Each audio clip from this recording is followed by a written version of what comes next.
আসসালামু আলাইকুম, সবার স্বাগত মিঞ্জু কিচেনে। আজকে আমি এক অসাধারণ পাঁপড়ের রেসিপি নিয়ে হাজির হয়েছি। আপনারা মাত্র ১ বাটি চালের গুঁড়ো দিয়ে খুব সহজে এই পাঁপড় বানিয়ে নিতে পারেন। এই ভিডিও না দেখলে আপনারা একদমই বিশ্বাস করবেন না, এত সহজভাবে এত কম সময় পাঁপড় বানানো যায়। ভিডিওটি কিন্তু শেষ পর্যন্ত দেখার অনুরোধ রইল। এই পাঁপড় বানিয়ে আপনারা সারা বছর সংরক্ষণ করে রাখতে পারেন। চলুন ভিডিওটি শুরু করি। চালের পাঁপড় বানানোর জন্য আমি এখানে ১ বাটি চালের গুঁড়ো নিয়েছি আর নিব একটা পাত্রে জল। আজকে কিন্তু জল চালের পাঁপড় বানানোর জন্য বিশেষ ভূমিকা পালন করে। আমার এখানে টোটাল ৯ বাটি জল লেগেছে। জলটা আমি কী পর্যায়ে দিচ্ছি এটা অবশ্যই লক্ষ্য রাখবেন। এবার আমি কড়া নিয়ে নিয়েছি। কড়াতে প্রথমে চালের গুঁড়ো দিয়ে দিলাম। এবার সেখানে দিয়ে দেবো ৪ বাটি জল। আমি আগেই বলছিলাম জলের ভূমিকা বিশেষ পালন করবে। জলটা কিন্তু নর্মাল জল। আর এই মুহূর্তে আমি কিন্তু কড়াটা উনুনে বসিয়ে নিই। এবার জলের সঙ্গে আমি পুরো চালের গুঁড়োগুলো ভালো করে মিশিয়ে নিব। মেশানো হয়ে গেলে সেটা আমি উনুনে বসিয়ে দিয়েছি। এবার আমাকে অনবরত সেটা নাড়তে থাকতে হবে। ১ সেকেন্ডও নাড়া বন্ধ করে দিলে নিচ থেকে মোটা হয়ে যায়, উপর থেকে পাতলা রয়ে যায়, তখন পাঁপড়টা কিন্তু একদমই হবে না। আপনি কিছুক্ষণ নাড়তে থাকলে আঁচটা কিন্তু হাই ফ্লেমে রাখবেন। নাড়তে থাকলে দেখবেন চালের পাঁপড়ের ব্যাটারটা একটা ঘনত্ব হয়ে গেছে। মানে চালের গুঁড়োগুলো দেখুন একটা ঘনত্ব, মানে একটা জলটা অনেকটাই টেনে নিয়েছে। এই পর্যায়ে আমাকে আবার ৩ বাটি আমি জল দিয়ে দিলাম। এই যে আবারও কন্টিনিউ ভালো মতো করে নেড়ে নেব। আবারও কিছুক্ষণ নাড়ার মধ্যে ১ থেকে ২ মিনিটের মধ্যে দেখবেন যে চালের ব্যাটারটা একদম আবারও ঘনত্ব হয়ে গেছে। ঠিক এই যে এইভাবে কিছুক্ষণ নাড়তে থাকবেন। নাড়ে এবার এটাতে মধ্যে আবারও আমি শেষে ২ বাটি জল দিয়ে দিলাম। আগেই বলেছিলাম জলের পরিমাণটা আমার খুব বেশি লাগছে, আজকে টোটাল ৯ বাটি, এবং জলের বিশেষ ভূমিকা পালন করে চালের পাঁপড় বানানোর জন্য। এবার আমি শেষে ভালো করে নেড়ে আবার ব্যাটারটা ঘনত্ব করে নেব। একটু কিছুক্ষণ ভালো করে নেড়ে নেবেন। দেখুন কড়ার সাইডে একদম পাঁপড় লেগে আছে, মানে একটু ধারেতে, আশা করি আপনারা বুঝতে পারছেন। এটাকে ভালো মতো কন্টিনিউ নেড়ে ঘনত্ব করে নিতে হবে। এবার আমি সেখানে স্বাদ অনুযায়ী লবণ দিয়ে দিলাম আর দিয়ে দিব একটু হলুদ গুঁড়ো কালারের জন্য। এটা আপনার কাছে অপশনাল, আপনি চাইলে শুধু সাদা কালারই রাখতে পারেন, মানে হলুদটা না দিতেও পারেন। আমি কালারের জন্য একটু হলুদ গুঁড়ো দিলাম। দেখুন আমার কড়া থেকে পুরো ধারে লেগে রাখছে একদম পাঁপড়ের ওপর। আমার বেড়াটাও তৈরি হয়েছে। আপনাদেরকে আমি দেখিয়ে দিই ঠিক কীরকম চালের গুঁড়োর পাঁপড়টা লাগবে আপনার। এই যে দেখুন একটা হাতার মধ্যে আমি দিচ্ছি, দেখুন উল্টো দিকে একটা পাতলা আস্তরণ পড়ে যাচ্ছে আর একটা ঘন ঠিক ব্যাটার হয়েছে, দেখতেই পাচ্ছেন।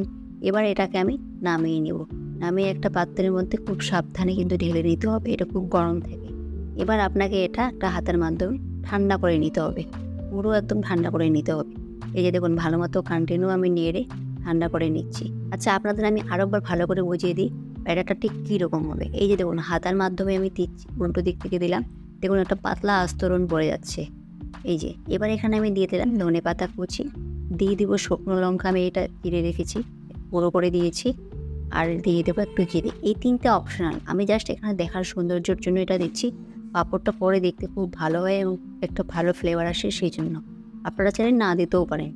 এবার সবগুলো ভালো করে আমি মিশিয়ে নিয়ে নেব। মেশানো হয়ে গেছে, চলুন এবার এটা ছাদে নিয়ে যাই রোদে শুকানোর জন্য। এই যে ছাদে আমি একটা পলিথিন দিয়েছি, দেখতেই পাচ্ছেন। এরপরে সেখানে আমি ১ ডাবু চালের ব্যাটারটা দিয়ে দিলাম, দিয়ে ভালো করে চারিদিকে ঘুরিয়ে গোল একটা বড় দেখে পাঁপড় তৈরি করে নিচ্ছি ঠিক এইভাবে। আপনাদের আমি বেশ কয়েকটা বানিয়ে দেখাচ্ছি আপনাদের বোঝার সুবিধার্থে। আমি একটা পরিমাণ অনুযায়ী ব্যাটার নিচ্ছি, নিয়ে দিয়ে দিচ্ছি, তখন চারিদিকে ভালো করে ঘুরিয়ে পাতলা করে বড় দেখে। আপনারা যদি খুব পাতলা করেন তাহলে কি ওঠাতে পারবেন না, আবার খুব যদি ভারী করেন তো আবার কী হবে যে সেটা শুকাতে ২-৩ দিন সময় লাগবে। ঠিক আমার মতো আপনারা একটু দেখে ভালো করে করবেন, তাহলে কী হবে একদিনে শুকিয়ে যাবে। দেখুন সমস্ত পাপড় আমার শুকিয়ে গেছে, দেখতে পাচ্ছেন। শুকানোর পর এইভাবে একটু উঠে আসবে, দেখতে পাচ্ছেন। আপনাকে ভালো করে হাত দিয়ে নিচের পলিথিনটা একটু চেপে ভালো করে তুলে নিতে হবে, তাহলে পাপড়টা কী হবে দেখবেন ভাঙবে না। ভালো করে দেখুন একটু হাত দিয়ে চারদিক দিয়ে আস্তে আস্তে করে একটু সময় নিয়ে তুলবেন, বেশি তাড়াহুড়া করবেন না, নাহলে ভেঙে যাবে, তাহলে দেখতেও ভালো লাগবে না। এই যে দেখুন পাঁপড়টা আমার তোলা হয়ে গেছে, এটা আর একটু শুকাবে। নিচের দিকটা দেখতে পাচ্ছেন একটু কাঁচা আছে। এই যে দেখুন বাকিগুলো ভালো মতো শুকিয়ে গেছে। কতটা পাতলা হয়েছে দেখুন, আমার হাতটা দেখা যাচ্ছে উল্টো দিক, আশা করি বুঝতে পারছেন। আচ্ছা, আপনাদেরকে আমি দেখাই আরও কয়েকটা তোলা হয়ে গেছে। এই যে দেখুন বেশ কয়েকটা পাঁপড় আমি তুলে নিয়েছি। কতগুলো পাঁপড় হয়েছে ১ বাটি চালের গুঁড়ো দিয়ে, দেখতেই পাচ্ছেন একটা পুরো গামলা ভর্তি, আশা করে বুঝতে পারছেন। মাত্র ১ বাটি চালের গুঁড়ো দিয়ে কতগুলো পাঁপড় তৈরি হয়েছে। ধরুন আপনাদের কয়েকটা পাঁপড় আমি এবারে ভেজে দেখাই। আপনাকে কী করতে হবে, কড়াতে তেল গরম করে জাস্ট এভাবে ছেড়ে দেবেন, দেখবেন অটোমেটিক কিছুক্ষণের মধ্যেই পাঁপড়টা ভাজা হয়ে যাবে। এত মুচমুচে, এত নরম তুলতুলে হয় পাঁপড়টা খেতে, অসাধারণ, একদম দুর্দান্ত লাগে। এই যে দেখুন কত সুন্দর হয়েছে, একদম নরম তুলতুলে। অবশ্যই বাড়িতে কিন্তু একবার রেসিপিটা ট্রাই করবেন। আমার চ্যানেলে নতুন হলে চ্যানেলটা অবশ্যই সাবস্ক্রাইব করবেন, পাশে থাকবেন, ভিডিওটি লাইক, কমেন্ট অ্যান্ড শেয়ার করবেন।